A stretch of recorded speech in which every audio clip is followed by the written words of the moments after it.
যিনি ব্রহ্মা সৃষ্টিকর্তা, যার চার মুখ, প্রথম মুখেতে বেদোচ্চারণ, দ্বিতীয় মুখেতে সৃষ্টির পালন, তৃতীয় মুখেতে দেবতা সঞ্জলে, চতুর্থ মুখেতে সদা রাম কৃষ্ণ ভজন করে। তাহলে এমন ব্যক্তি নিজের মেয়েকে হরণ করবে, সে ব্রহ্মা, এটা কি কোনোদিনই সম্ভব? কিন্তু এটা হয়েছে। কেন হলো? এই জন্য বাবা,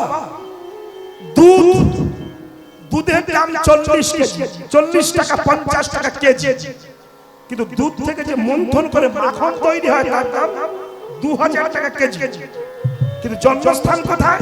দুধ আসতে। কিন্তু যে দুধের মন্থন জানে না, সে তো মাখন পাবে না। আমি ঘোষ, আমি জানি দুধ খুব সকাল সকাল ঘোল টানতে হয়, ভোরবেলা। যেসব বৃদ্ধ মায়েরা আছেন জানেন, যদি ঘোল টেনে মাখন পেতে হয় ভোরবেলা টানতে হয়। এটাকে জানেন? কেউ জানেন? ভোরবেলা ঘোল টানতে হয়, আর বেলা উঠে গেলে মাখন লাল লাল টাইপের হয়ে যায়। এটা ভোরবেলা ঘোল টানলে মাখনটা ভালো হয়। তেমনি দুধের মন্থন যারা জানে তারা দুধকে টেনে মাখন খায়, আর যারা মন্থন জানে না দুধ খেয়ে গ্যাসে মরে। তেমনি ভগবানের লীলা, হিন্দু ধর্ম এলা হলো দুধের মতো। যে মন্থন জানে না, দুধ বলে খায়, তারা অপব্যাখ্যা করে, আর যারা মন্থন জানে তারা তত্ত্বরস আস্বাদন করে। এটাই নিয়ম। বেশ ভালো করে কথাগুলো বুঝবেন। ব্রহ্মা নিজ জন্য সন্ধ্যাকে হরণ করলেন না। এবার শুনুন, এই সন্ধ্যা, রাত, যা কিছু সৃষ্টি সবই ব্রহ্মা। দিন, অমাবস্যা, পূর্ণিমা সবই ব্রহ্মা সৃষ্টি। আস্তে আস্তে আস্তে দেখুন কোন সন্ধ্যা হরণ করছে। ব্রহ্মা জানেন একমাত্র পুরুষ হলো কৃষ্ণ ভগবান, আর সব প্রকৃতি সবই আমার কন্যা। এখন যখন অন্ধকার আসে, রাত আসে, রাতের আগে সন্ধ্যা আসে, আমরা সন্ধ্যাকে বরণ করি, তাই তো? প্রদীপ জ্বালিয়ে সন্ধ্যাকে আহ্বান করি, হে সন্ধ্যা তুমি আসছো কেন? দিন চলে যাচ্ছে, সন্ধ্যা আসছে, এবার ঘুমিয়ে পড়বো। রাত্রে নিশাচর ব্যক্তি সব ঘুরে বেড়াবে। তাই আমাদেরও জীবনে যখন আয়ু সূর্য পাটে বসে, দিন যখন অতিবাহিত হয়ে যায়, জীবন সূর্য যখন নিভে যায়, তখন অন্ধকার আসে, আর অন্ধকারকে বরণ করে নিতে হয়। কেন? এবার আমি জগৎ ছেড়ে চলে যাব, এবার আমার চিরতরের মতো ঘুমিয়ে পড়তে হবে। হে অন্ধকার তুমি এসো, তোমাকে নিষেধ করলেও তো তুমি শুনবে না। তাই যারা মানব রূপে জন্মগ্রহণ করেছে, কৃষ্ণ ভজন করবে বলে ব্রহ্মা সৃষ্টি করেছে, সেই জীবেদের হৃদয়ে অহংকার রূপ অন্ধকার পরিপূর্ণ হয়ে গেছে। এই অহংকার রূপ অন্ধকার আসবার আগে জীবের হৃদয়ে সন্ধ্যা প্রবেশ করেছিল। ওই সন্ধ্যা মানে অন্ধকার সদৃশ সন্ধ্যাকে জীবের হৃদয় থেকে হরণ করে জ্ঞানের প্রদীপ জ্বালিয়ে দিয়েছিলেন এই ব্রহ্মা। তাই তো বলা হয় নিজ কন্যা সন্ধ্যা হরণকারী। বুঝলেন কিছু তত্ত্বটা? আমরা যেন নিজের মেয়ে হরণ করেছে না, এগুলো তত্ত্ব। তাই বলছে যখন না জড়িয়ে ধরেছেন ইন্দ্রিয়দেব, অহল্যার কণ্ঠের প্রতিধ্বনি শুনে গৌতম মুনি ছুটতে ছুটতে এসেছে। যখন দেখলো যে জড়িয়ে ধরেছেন রাগান্বিত অন্তরে অভিসম্পাদ করলো, ইন্দ্র আমি সম্পাদ করছি, আমি তোকে কি তোর সর্বাঙ্গে ভগ চিহ্ন হবে, সর্ব অঙ্গে ভগ চিহ্ন হবে, যা। এই কথা যেই বলেছে, আরে বাবারে, ইন্দ্র তখন কেঁদে বলল, হে গুরুদেব আপনি দেখুন তো যা ভেবে আপনি অভিসম্পদ করেছেন, আমি মাকে সেই রূপে জড়িয়ে ধরেছি না সন্তান রূপে ধরেছি? একে তো বলল তোর সর্বাঙ্গে ভভক, আর অহল্যা তুমি পাশানি হয়ে যাও। ইন্দ্র বলল বাবা আপনি তো ধ্যানী ত্রিকালদর্শী ঋষি, একটু ধ্যানে বসে দেখুন তো আমরা দুজনা অন্যায় করেছি কিনা। গৌতম মুনি ধ্যানে বসলেন, ধ্যানে বসে ভুল ভাঙলো না। এ তো মাতৃজ্ঞানে বাৎসল্য প্রেমে মা বলে জড়িয়ে ধরেছে, আর অহল্যা সন্তান রূপে তাকে বুকে ধরেছে, আমার তো ভুল হয়েছে। তখন ইন্দ্রকে বলেছিল, ইন্দ্র আমি ভুল করে তোমার সর্বাঙ্গে ভক চিহ্ন বলেছি, আমি কথা দিচ্ছি আর ভক চিহ্ন হবে না, সর্বাঙ্গে লোচন চিহ্ন হবে। বলুন তো লোচন মানে কি? লোচন মানে চোখ। কোন চোখ? একে চন্দ্র, দুইয়ে পক্ষ, তিনে তিনে কি? তিনে পঞ্চমান, তিনে নেত্র, তাই তো? তিনে নেত্র। বলুন তো সেই নেত্রটা কোথায় থাকে? কেউ জানে? তিনটি চোখ, এই দুখানা চোখ, আর একটা চোখ কোথায়? হ্যাঁ, তো মুখস্থ মাল আমরা জানি, তা আপনাদের হয়নি কেন? হয়নি বলবো না, কিছু কিছু হয়েছে, কিছু কিছু হয়নি। শুনে না, এই চোখ যখন ফোটে তখন সে আর ফেসবুক দেখে না, সে তখন আর সিরিয়াল দেখে না, তাই না? আর এই চোখ যখন থাকে, চোখ থাকে না, তখন সে ফেসবুক সিরিয়াল দেখে। আর যখন এই চোখ বন্ধ হয়ে জ্ঞান চোখ ফুটে যায়, তখন ফেসবুক সিরিয়াল বন্ধ করে রাধা গোবিন্দের চরণ দর্শন করে। জ্ঞান চোখ। তাইতে যার জ্ঞান নাই সে ভগবান চেনে না। এই যে রাখবো, জানো সব মানুষের জ্ঞান আছে না রে ভাই। দেখেন না কিছু কিছু আসরে কিছু কিছু অজ্ঞান মানুষের সঙ্গে আমার দেখা হয়, তারা কি লাফালাফি করে, সে জানে না আমি কোন জায়গায় লাফাচ্ছি। তুমি তো ব্যাঙের মতো লাফাচ্ছ, তোমার পিছনে যে সাপ আছে তুমি জানো, সাপের দিকে তাকিয়ে লাফা। শুধু লাফাচ্ছ কেন? জ্ঞান যার আছে সে ভগবানকে পাবে, যার জ্ঞান নাই সে ভগবান পাবে না। আমি এই জন্য একটা গল্প করেছিলাম, আপনাদের জানেন, এক ভদ্রলোকের কাছে আর এক ভদ্রলোক 10,000 টাকা পাবে, 10,000। হ্যাঁ, তো ছেলে বাবা বসে আছে, যার কাছে টাকা পাবে তাকে ডাক করতে আসছে, তার ছেলেকে ডেকে বলছে, খোকা ওই যে ভদ্রলোক আসছে আমার কাছে 10,000 টাকা পাবে, যদি এসে বলে তোর বাবা কোথায়, তুই বলবি বাবা বাড়ি নাই। ছেলে বলছে তুমি জ্যান্ত বাবা বসে আছো, কি করে বলবো? বলবি বাড়ি নাই। এখন বাবা কি করলো, ছুটে গিয়ে টাকা দেওয়ার ভয়ে ওই এ করেছে, একটা কাঁথা গায়ে দিয়ে শুয়ে পড়েছে। কাঁথা গায়ে বলে কাঁথা চেনেন না, ওদের সেলাই করা মা, ওই গায়ে দিয়ে শুয়ে পড়েছে। এখন মুখ ঢাকতে গেছে, যখন কাঁথা টেনে মুখ ঢাকতে গেছে দোকানে ঠ্যাং বেরিয়ে আছে। টাকার মালিক এসেছে, খোকা তোর বাবা কোথায় রে? বলে বাবা তো বাড়ি নাই। বলে ওই যে ঠ্যাং। ছেলে বলছে শুধু ঠ্যাং, বাবা নাই। বাবা ঠ্যাং রেখে চলে গেছে। তেমনি জগতে কিছু কিছু মানুষ আছে শুধু মানুষ, এদের জ্ঞান নাই। আর যার জ্ঞান নাই তার কাছে ভগবান থাকতে পারে না।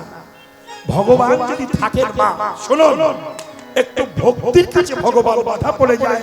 আমি আপনাদের বললাম দই রসগোল্লা লাগে না রে মা, হাড়ি হাড়ি মালসা করা লাগে না, শুধু হৃদয় মালসাটা সাজান, দেখবেন এখানে ভগবান বসে থাকে। আমরা যা মালসা ভক্তি তো সিটিং বাজি করি, মালসা সাজিয়ে গায়ে লিখে দিই এটা পল্টুর মার মালসা, এটা ঝোলটুর মার মালসা, এটা ফটকের মার মালসা। তা ভগবানের মালসা কোথায়? মালসা ভোগের পরে মাইকে ডাকা হয়, ফটকের মা মালসা নিয়ে যাও। তাহলে ভগবানকে কি দিলে? দরকার নাই, দই রসগোল্লা ভগবান খান না। একজন ভদ্রলোক প্রচন্ড কৃপণ, জানেন? কৃপণ বোঝেন? কৃপণও বোঝেন না আপনারা? কৃপণ মানে কি? যে চাইলে বেশি দেয় তাকে বলা হয় কৃপণ, তাই তো? ওই দেখ বলছে হ্যাঁ বেশি দেয় সে কৃপণ না, যে দেয় না কৃপণ। আচ্ছা, সেই কৃপণ মেয়ের বাড়ি যাচ্ছে, এখন মেয়ের বাড়ি নাতি হয়েছে, নাতি দেখতে যাচ্ছে 2 কেজি রসগোল্লা কিনে নিয়ে যা। তা নিয়ে যায়নি, 2 কেজি ধান ভেজেছে। ধান, ধান বোঝেন তো? ধান ভাজলে কি হয়? খই হয়। এখন খই যখন ধানার মধ্যে করে নিয়ে যাচ্ছে, আস্তে আস্তে আস্তে ওই বিরাট দিয়ে যাচ্ছে, আর কোনো ঢাকনি নাই, কাল বৈশাখী ঝড় উঠেছে, আর খই হাড় করে উড়ে যাচ্ছে। যখন উড়ে যাচ্ছে, এখন কৃপণ হলে কি হয়? বুদ্ধিমান, ও তখন বলছে খই ফিরি ফিরি উড়িয়ে যাবে, আমি তো জীবনে ভগবানকে কিছু দেয়নি। তা উড়ে যখন যাচ্ছে, ওই ফাঁকে বলে দিই উড়ো খই। আপনারা বলবেন না, আমি জানবো উড়ো খই, আপনারা বলবেন গোবিন্দাই না, বলবেন উড়ো খই গোবিন্দাই। ব্যাস, এই কথাটুকু বলেছে, শুধু গোবিন্দাই মাগো।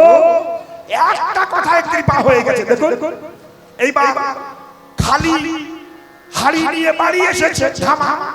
বউ বলল কি গো গিয়েছিলে? বলে না। তা খই কি হলো? বলে উড়িয়ে গেছে। বলেছি উড়ো খই গোবিন্দাই।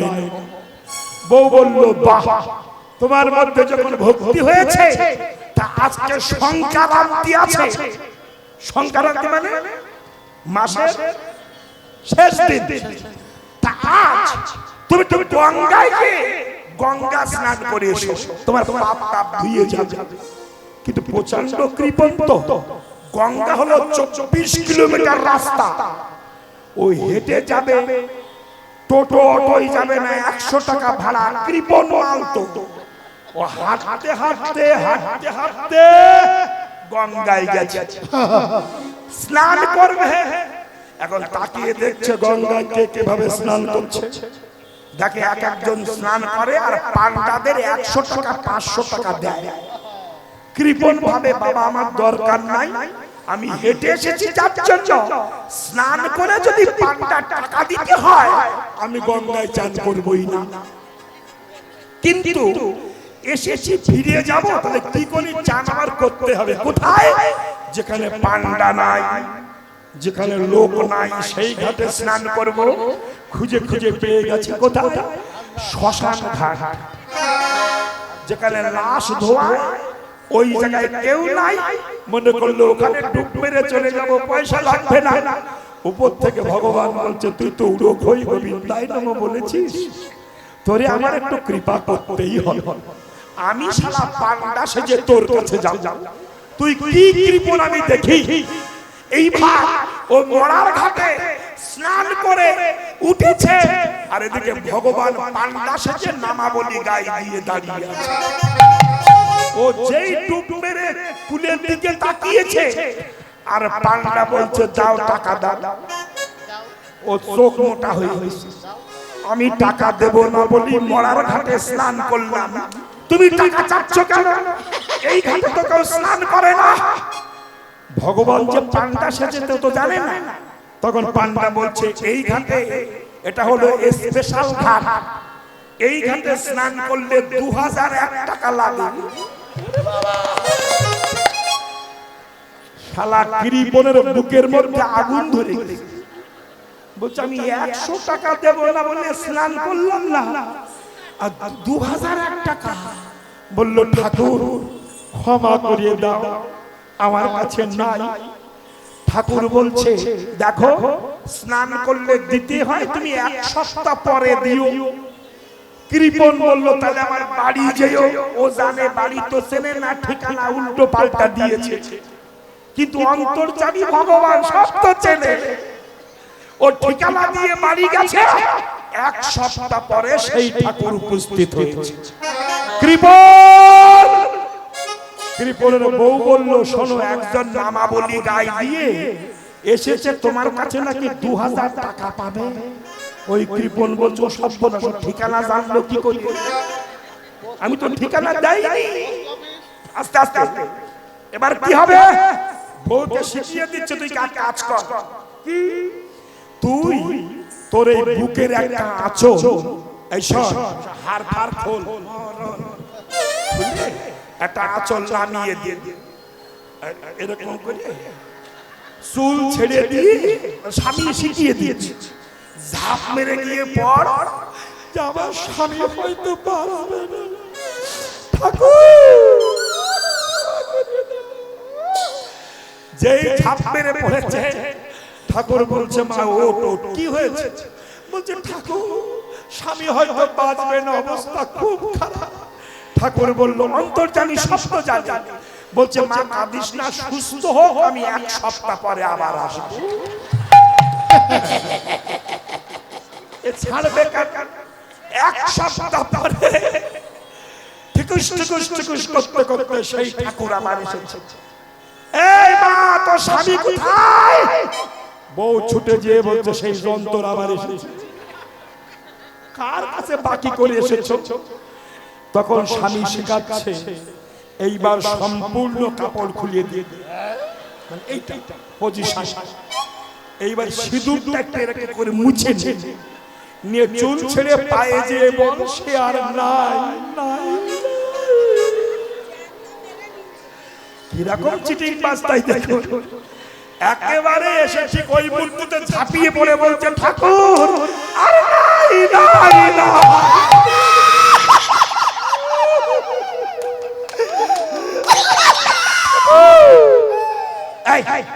ভগবান অন্তর্যামী তো সব বুঝতে পারছে। বলছে, ওঠ মা, ওঠ, দেখ সবাই মরে, তোর স্বামী তো বেঁচে থাকবে না, একদিন না একদিন মরবে মা। তা মরে যখন গেছে, তা তুই তো একা, আমি যখন এসেছি, আমি মরা রেখে কি করে যাই? আমি একেবারে পুড়িয়ে তবে যাই। বলুন সপনা। তখন বউ আসলা, ঠাকুর এখনো মনে হয় মরে নাই, মরে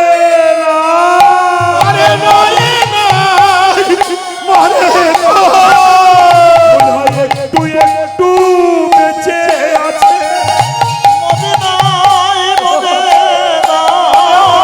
একটু একটু বেঁচে আছে,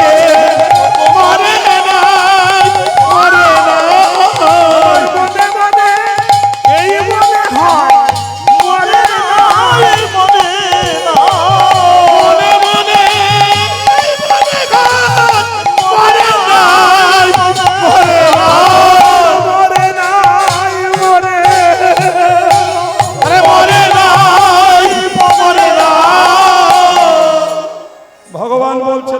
দেখে যাই।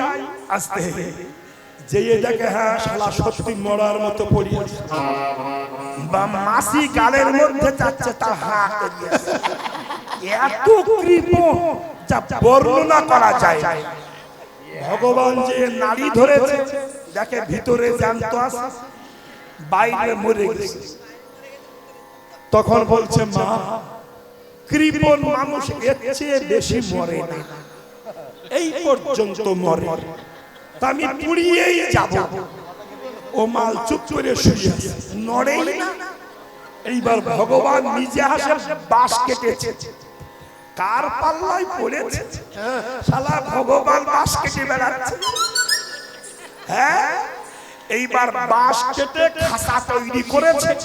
ও সব মনে মনে দেখতে পাচ্ছে সে শুয়ে আছে। এইবার গরু ধরে লাশ তুলেছে, খাঁচায় তুলেছে, শালা তাও মরে আছে। এবার দড়ি দিয়ে, কাটার দড়ি দিয়ে টাইট করে বেঁধেছে, শালা তাও মরে আছে। কি জাতীয় কৃপণ তাই দেখো। এইবার গোবর গুলে পিছনে গোবর ছটা দিয়ে বলো হরি বল বলছে, সারা তাও মরে আছে। এইবার বলো হরি বলে কাঁধে তুলেছে, তাও মরে আছে। শ্মশানে নিয়ে গেছে, তাও মরে আছে। এইবার চিতা সাজিয়েছে, তাও মরে আছে। চিতার উপরে তুলে সব খুলে নিয়ে সাদা কাপড় দিয়ে ঢেকে দিয়েছে, তাও মরে আছে। ভগবান চিন্তা করছে জীবনে বহু লোকের পাল্লাই পড়েছি, কিন্তু এরকম যন্ত্র তো আমার ভাগ্যে পড়েনি। তা সবাইকে বললো তোরা একটু দূরে সরে যা, ওর কানে একটু হরি নাম দিয়ে আসি। তা ভগবান ওই কৃপণের কানে মুখ দিয়ে বলছে, ভাই তুই কি চাস বলতো? তখন বলছে, ঠাকুর কিছু চাচ্ছি না, তুমি 2000 টাকা ক্ষমা করিয়ে দাও, এই পর্যন্তই চাই। তাহলে বোঝা গেল কি, ওই যে ওই উড়ো খই গোবিন্দাই নমঃ বলে আজ স্বয়ং ভগবান নিজেই ভক্তকে দেখা দিলেন, তার জন্য 5 পর্যন্ত কাটলেন। যদি মন সঠিক জায়গায় দাঁড়িয়ে থাকে, কৃপা তার হবেই হবে।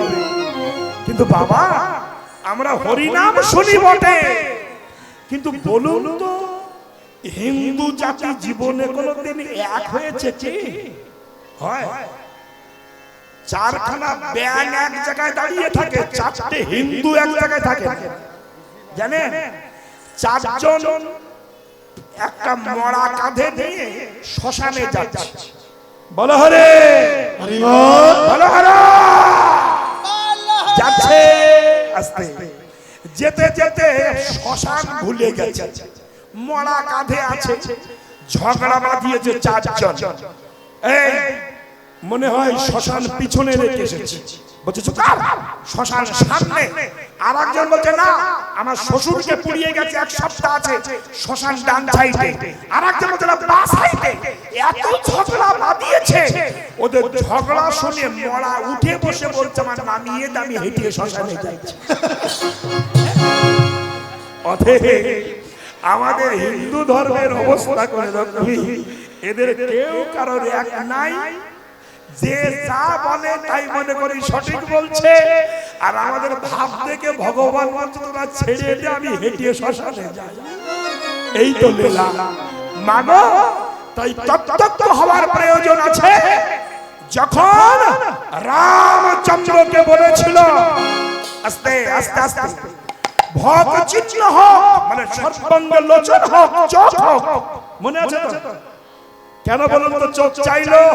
ইন্দ্র বলল, হে গুরুদেব, বিশ্ব ভোলানো কৃষ্ণ রূপ দেখে আমার এই 2 চোখে স্বাদ মেটে না, তাই সর্বাঙ্গে চোখ চেয়ে নিলাম। আমি যেদিকে তাকাবো সেদিকে যেন কৃষ্ণ বদন দেখতে পাই। আর অহল্যা কি চেয়েছিল?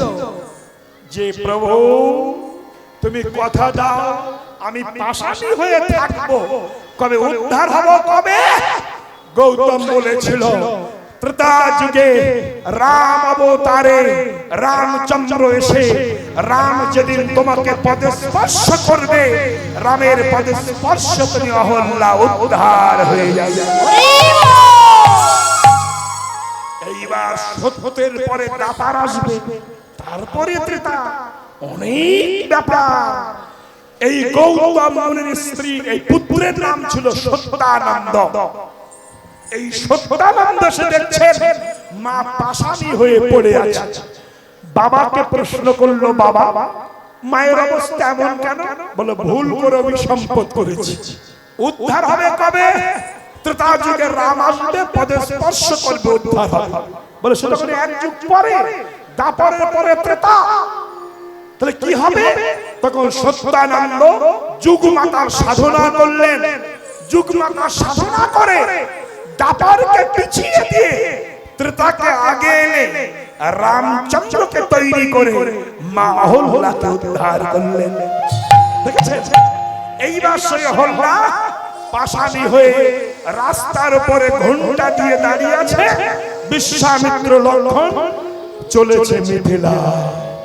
এই যে গুরু সঙ্গে রামচন্দ্র মিথিলায় চলিল, গুরু সঙ্গে রামচন্দ্র মিথিলায় চলিল, পাশার রূপে নারী রূপ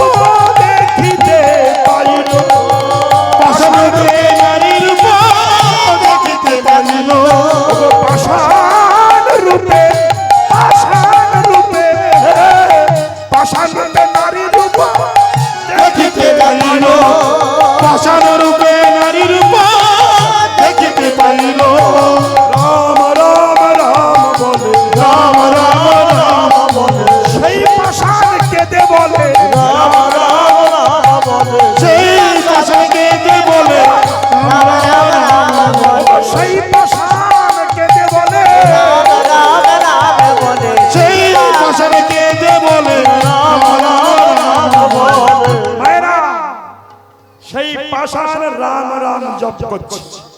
রামচন্দ্র আস্তে আস্তে আস্তে আস্তে আস্তে জিজ্ঞাসা করছে, গুরুদেব ও তো গৌতম মুনির স্ত্রী অহল্যা, তো রাম রাম রাম জপ করছে, পাষাণ রাম নাম করছে। আস্তে আস্তে আস্তে আস্তে যদি কেউ বৃন্দাবনে যান, এসব মিথ্যা কথা নয় বাবা, ভগবানের লীলা যে সত্য। বৃন্দাবনে গিয়ে দেখবেন যমুনার কিনার দিয়ে হাজার হাজার পাথরের উপরে গরুদের চরণ চিহ্ন আছে। যখন গরুগুলো জল খেতে যমুনায় নামতেন, তখন কৃষ্ণ বাঁশি বাজাতেন, আর বাঁশির ধ্বনিতে পাথর গলে যেত, আর সেই পাথরে পা দিয়ে গরুগুলো জল খেতে নামতো। এখনো সেই পাথরগুলোর গায়ে গরু পদ চিহ্ন আছে, যাবেন দেখবেন। আর এই পাষাণ হয়ে আছেন আমার মা অহল্যা, সে সর্বক্ষণ রাম রাম রাম রাম রাম রাম, রঘুপতি রাঘব রাম, রঘুপতি রাঘব রাম, রঘুপতি রাঘব রাম, রঘুপতি রাঘব রাম।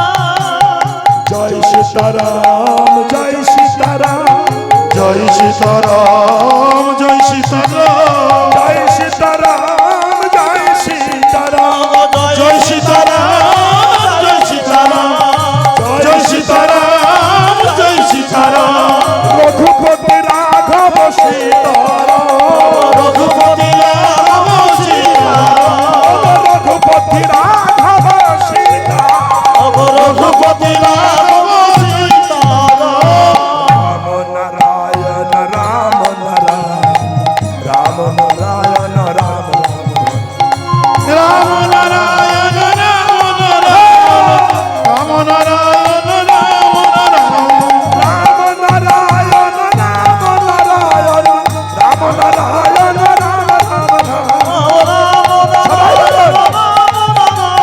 রাম নারায়ণ, জয় রাম জয় রাম জয় রাম জয়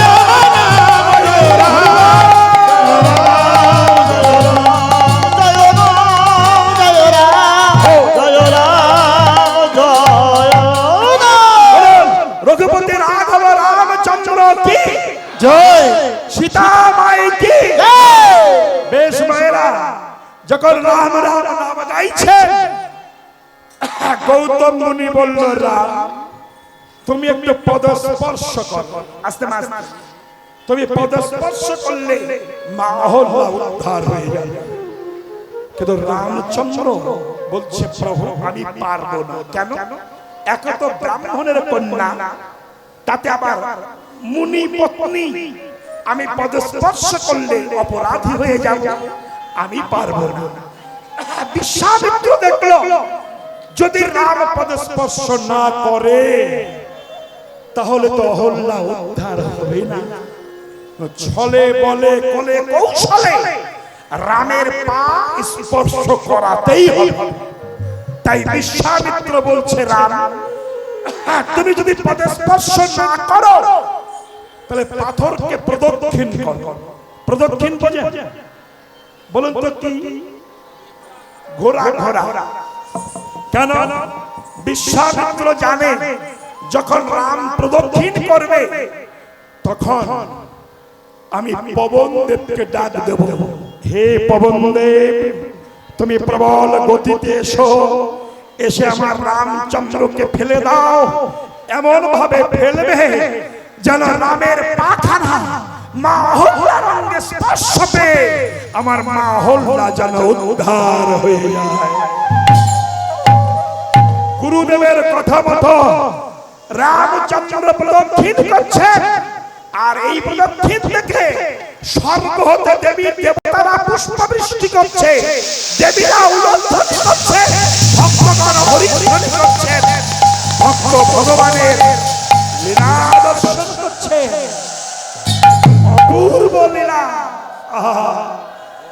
এইবার পবন দেব প্রবল গতিতে আসলো। ও মায়েরা, এই দেখুন পবন দেব প্রবল গতিতে আসলো, পবন দেব গতিতে গতিতে আসে বহেতে লাগে ধাক্কা লেগে রামচন্দ্র ধাক্কা লেগে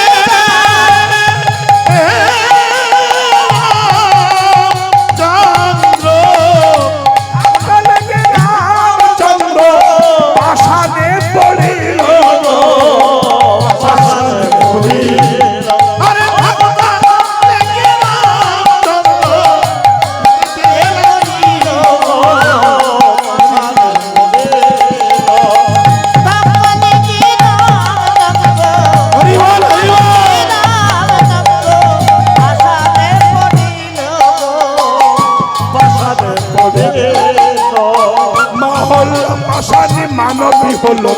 মহল্লা পাশানে মানবী হলো আমার রামচন্দ্রের চরণ পেলে পাশানে মানবী হলো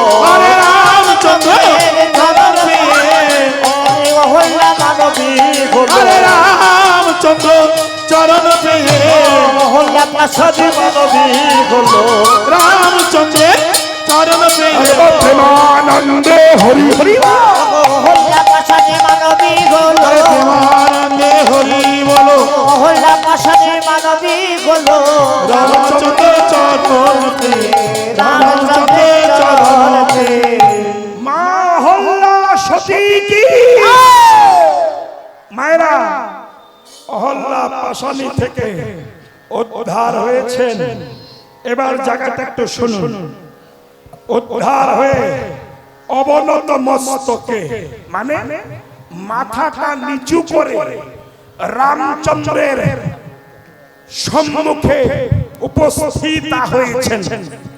মাথাটা নিচু করে আস্তে আস্তে আস্তে আস্তে যুগ যুগ ধরে পাশানি হয়েছিল মা। কবে রাম আমাকে আস্তে আস্তে করুণা করে পদে স্পর্শ করবে সেই অপেক্ষায় আমার মাতা অহল্যা দিবানিশি রাম রাম বলে কেঁদেছেন। বহু জন্ম পরে রামের চরণ পেয়ে মা অহল্যা উদ্ধার হয়ে গিয়েছেন। তাই অর্ধ অবগুণ্ঠনে মাথাটা নিচু করে রামের সন্নিকটে উপস্থিত হয়েছেন। মায়ের চোখ দিয়ে টপ টপ টপ করে জল ঝরে ঝরে রামের চরণে পড়ছে। রামচন্দ্র বলছে মা ও মা মা গো আহা কি মধুর সুরে ডাক। অহল্যা যখন রামচন্দ্রের মুখে মা বোর ডাক শুনেছেন অহল্যা চোখের জল ধারিয়ে বলল ওগো প্রভু আর একবার তুমি আমাকে মা মা বলে ডাকো মা গো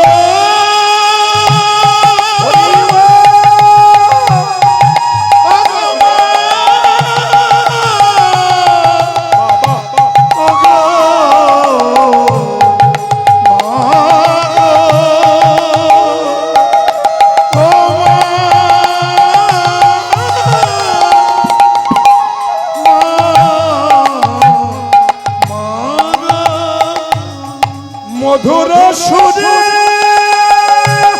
মধুর সুরে মা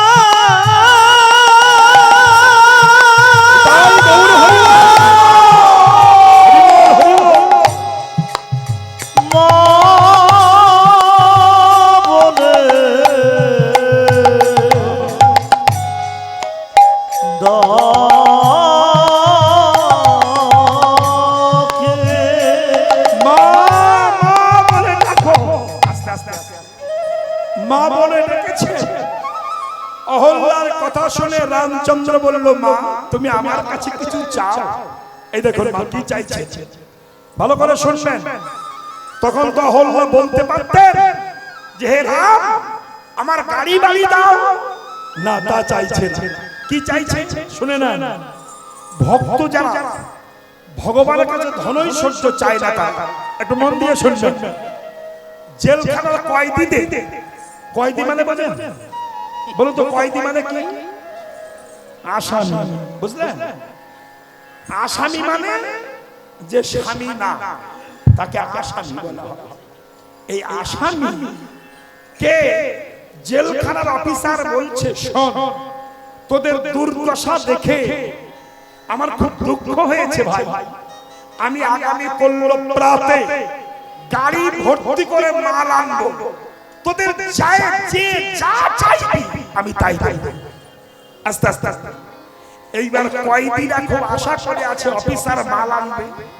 কেউ বলছে আমি লুঙ্গি চাইবো, কেউ বলছে আমি এক বোতল বাংলা মাল চাইবো, কেউ ভাবছে আমি দু ভরি গাঁজা চাইবো। আশা করে বসে আছে। যখন অফিসার গাড়ি ভর্তি করে মাল নিয়ে গেছে, বল কে কি চাইবি? কেউ বলছে স্যার আমার একটা লুঙ্গি দেন। আস্তে আস্তে আস্তে কেউ বলছে স্যার আমার দু বান্ডেল বিড়ি দেন। কেউ বললো স্যার আমার একটু গাঁজা দেন। কেউ বললো স্যার অনেক দিন মদ খাই না, একটু মদ দেন। যে যা চাইছে তাকে তা দিচ্ছে। কিন্তু একজন বুদ্ধিমান আসামি দাঁড়িয়ে আছে, কিছু চাইছে না। অফিসার তার দিকে তাকিয়ে বলছে, ভাই রে, সবাই তো সবকিছু চাইলো, তুই তো কিছু চাইলি না। তখন সে আসামি বলছে, স্যার আমি চাইছি না, আমি চাইলে আপনি দিতে পারবেন না। অফিসার বলল, কেন? আমি সবাইকে সবকিছু দিচ্ছি, তোমাকে দিতে পারবো না মানে? চেয়ে দেখো। আস্তে আস্তে আসামি বলছে, স্যার যদি দিতেই চান তাহলে গাড়ি বাড়ি ঐশ্বর্য ধন দৌলত লুঙ্গি গেঞ্জি জাঙ্গিয়া মদ বিড়ি গাঁজা এসব আমি চাচ্ছি না। তবে যদি দিতে চান যত সস্তারে পারে এই কারাগার থেকে আমাকে মুক্তিটা দিয়ে দেন। ভক্ত ভগবানের কাছে চাইবে, হে ভগবান আমার গাড়ি বাড়ি দিও না, যদি দিতে চাও এই সংসার কারাগার থেকে যত সস্তারে পারো আমাকে মুক্তি দাও প্রভু। এই সংসার যন্ত্রণা আমি আর সহ্য করতে পারছি না, আমাকে মুক্তি দিয়ে দাও। অহল্লা তাই বলল, বাবা রাম, হে প্রভু রামচন্দ্র, যদি আমাকে কিছু দিতে চাও তুমি কথা দাও। রাম বলল, মা বলো কি চাও? অহল্লা বলল, কথা দাও যে অভিসম্পদে আমি পাষাণী হয়ে আছি, এমন অভিসম্পদ যেন আমার জনম জনম হয়। রামচন্দ্র চমক করলেন, মা বলো কি তুমি অভিসম্পদ চাইছো কেন? তখন অহল্লা বলেছিল, প্রভু কোটি জন্ম সাধনা করে যে চরণ পাওয়া যায় না, সেই চরণ অভিশাপে পাওয়া যায়। অমন অভিশাপ যেন আমার জনম জনম হয়। দেখেছি বুদ্ধিমান মানুষ যারা, জ্ঞানী মানুষ যারা, তারা এই জাতীয় বস্তু চাইবে। তারা ছেলে মেয়ে, বাড়ি গাড়ি, চাকরি এসব চাইবে না। আর যখন চাইবে, যত চাইবেন তত জ্বালা বাড়বে, যত বাড়বে তালা তত বাড়বে জ্বালা। অর্থ যার বেশি হয়েছে, টাকা যার বেশি হয়েছে, সে সুখে নাই।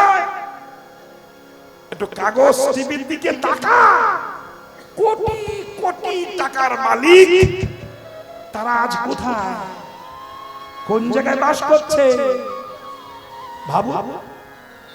আজ তারা যদি টাকার দিকে লক্ষ্য না দিয়ে মানুষের সেবায় রত থাকতো, এত বড় সর্বনাশ জীবনে মনে হয় আসতো না। টাকাকে সম্মান দিয়েছে বেশি, টাকা চেয়েছে বেশি, টাকাই যে মানুষের কোথায় নামিয়ে দেয় এর মতো প্রমাণ জগতে আর নাই। তাই তো টাকাই সুখ আসে না, সুখ আসে ভক্তি ভালোবাসা জ্ঞানের দ্বারা। তাই মা অহল্যা বলেছিলেন, আস্তে আস্তে আস্তে, প্রভু তুমি আমাকে এই আশীর্বাদ করো আমি যেন পাষাণী হয়ে থাকতে পারি। এই কথা রামচন্দ্র বললেন, মা আমি কথা দিলাম তোমার মনোবাসনা পূর্ণ হবে।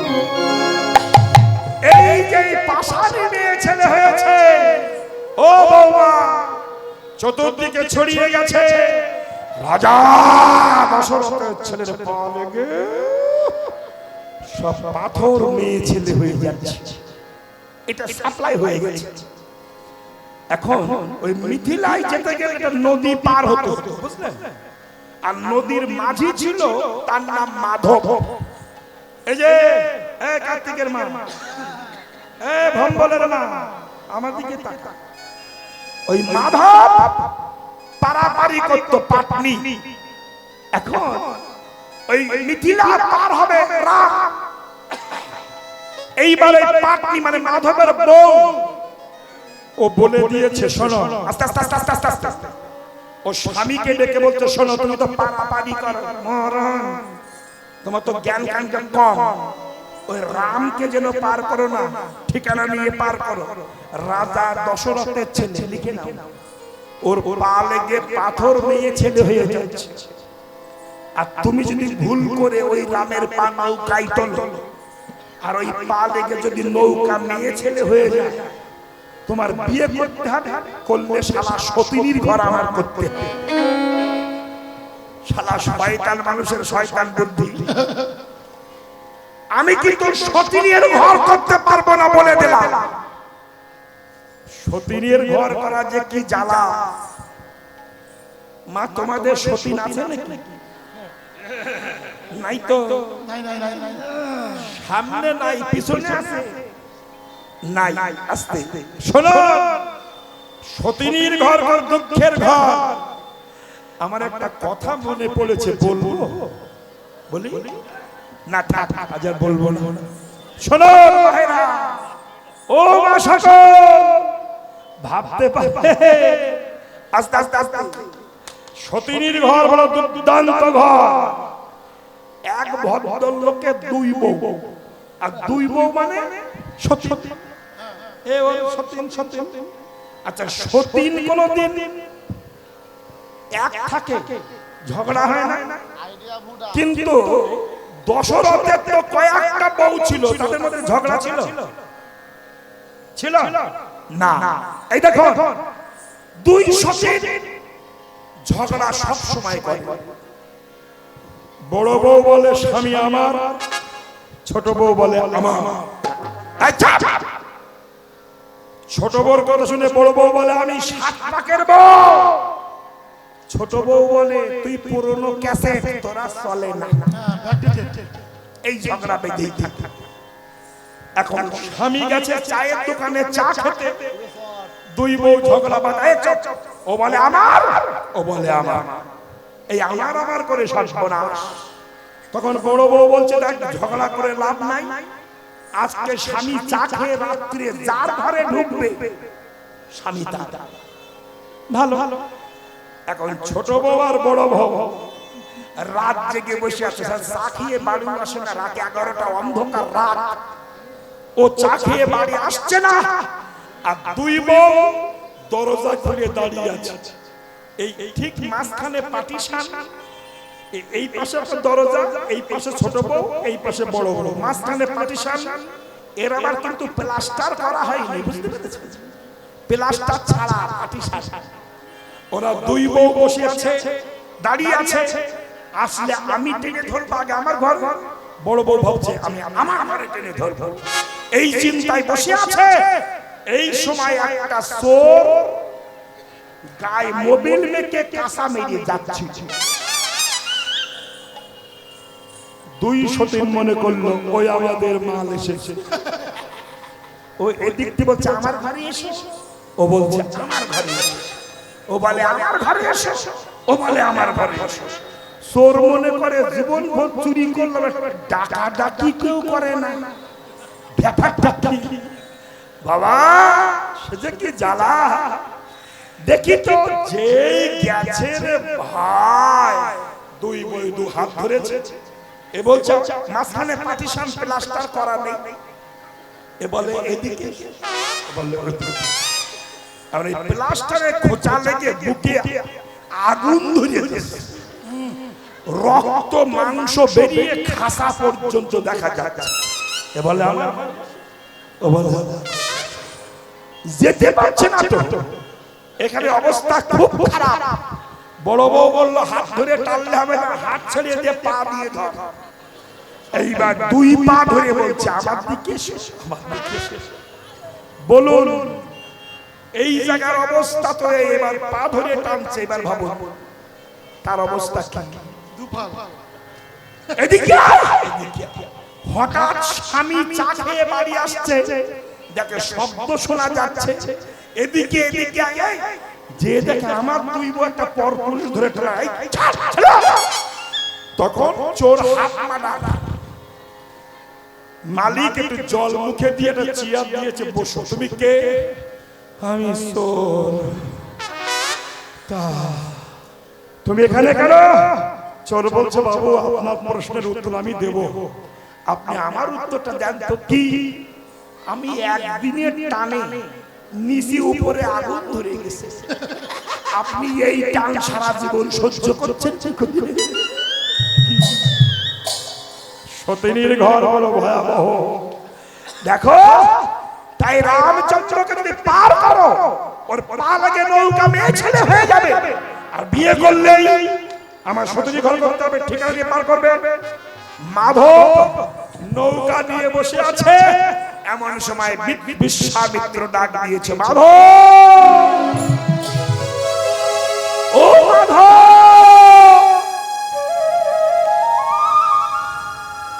রামচন্দ্র শেষে ডাকছে মাধব। মাধব বলল কে ডাকো? বিশ্বামিত্র বলছে আমি বিশ্বামিত্র।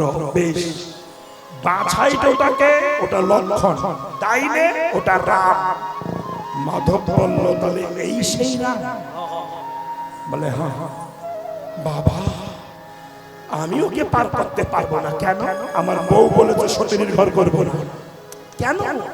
ওর পা লেগে পাথর মেয়ে ছেলে হয়ে যাচ্ছে, আমার নৌকা যদি মেয়ে ছেলে হয়ে যায়। বিশ্বামিত্র বলছে ওরে পাগল, সে তো পাথরের অভিসম্পদ ছিল তাই মেয়ে ছেলে হয়েছে। মাধব বলছে আমার নৌকার অভিসম্পদ নেই, আমি জানবো কি করে? পা তুললেই যদি অ্যাকশন শুরু হয়ে যায়। তখন বিশ্বামিত্র বলল তাহলে এক কাজ করো, কি? তোমার নৌকা ছাঁচা যে পাত্র আছে, ওই পাত্রটা এনে জল নিয়ে এসে রামের পা দুখানা ধুয়ে দাও, দিয়ে পাটা মুছে নাও, পায়ের তলায় ধুলি থাকবে না, আর ধুলো না থাকলে মেয়ে ছেলে হবে। মাধব বলল বাবা এ তো পরম সৌভাগ্য, যে চরণ স্বর্গের দেব দেবীরা পর্যন্ত পায় না, সেই চরণ আমি নিজ হাতে ধুয়ে দেব। আমার মানব জন্ম ধন্য হবে। মাধব ছুটে যেয়ে নৌকা ছাঁচা পাত্র পূর্ণ জল এনে রামের পাদুখানা ধুয়ে দিল। নয়নের জল ভেসে গেল, ভেসে গেল।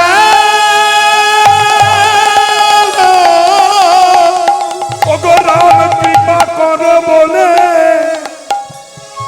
কৃপা করো বলে, ওগো দয়া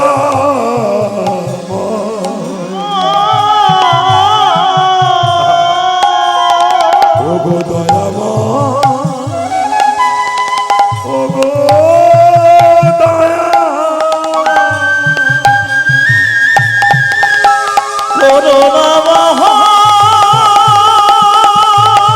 তাই গৌর হরিবল।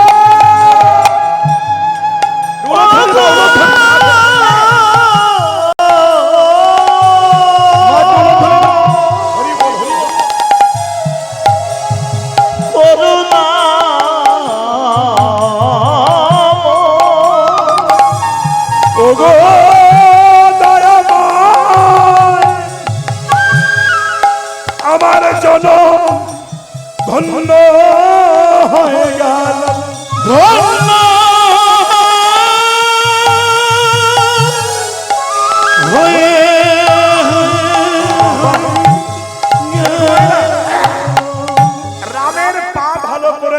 নিল মাধব, ধুয়ে নিয়ে পাখানা ভালো করে মুছেছে আঁচল দিয়ে, আস্তে আস্তে আস্তে আস্তে আস্তে মুছে দিয়ে যখন পায়ের তলায় দেখতে গেছে পায়ের ধুলি আছে কিনা বলেই ছেড়ে দিয়েছে। ও বাবা, এই পায়ের দোষ নয়, তবে ওর পায়ের তলে দাগ আছে, শঙ্খ চক্র গদা পদ্ম, ওই দাগের দোষ আমি পার করতে পারবো না। বিশ্বামিত্র বলল, মাধব তুমি এক কাজ করো, রামকে আর কোলা করে ধরো, ধরে নৌকায় বসা, পা দুখানা যমুনায় ভাসিয়ে দাও, তাহলে নৌকায় পা লাগবে না, নৌকা মেয়ে ছেলে হবে না। বাবা বাবা, রামচন্দ্রকে মাধব কোলা করে ধরেছে, ধরে নৌকায় বসিয়েছে, আর যেই পা দুখানা জলে লেগেছে, যে চরণ থেকে যমুনার উদ্ভব, সেই বিশ্ব পিতার চরণ পেয়েছে। বলো আর কি যমুনা, আর কি যমুনা থাকিতে পারে, চরণ ধরে মিনতি করে, আর কি যমুনা থাকিতে পারে, আরে চরণ ধরে মিনতি করে, আর কি যমুনা থাকিতে পারে, আরে চরণ ধরে মিনতি করে, নানা চরণ ছাড়বো না গো, আর কি যমুনা থাকিতে পারে, চরণ ছাড়ব না গো, আর কি যমুনা থাকিতে পারে, একবার প্রেমানন্দে ভরি, আর কি যমুনা থাকিতে পারে, হরি হরি হরি বল, আর কি যমুনা থাকিতে পারে, আর কি যমুনা থাকিতে পারে। যমুনা ধরেছে কায়দা করে, ব্যাস আর থাকতে পারে। যমুনাকে বলল, যমুনা আমাকে ছেড়ে দাও, আমি গৌর হয়ে নবদ্বীপে যাব, তুমি সুরধুলি হয়ে থাকবে, আমি গৌর অবতারে তোমার মনোবাসনা পূর্ণ করব। এইবার রামচন্দ্রকে মাধব পার করে দিল, পার হয়ে গিয়ে রাম চলে গেল, আর পিছন দিকে তাকিয়ে দেখলো কাঠের নৌকা স্বর্ণে পরিণত হলো।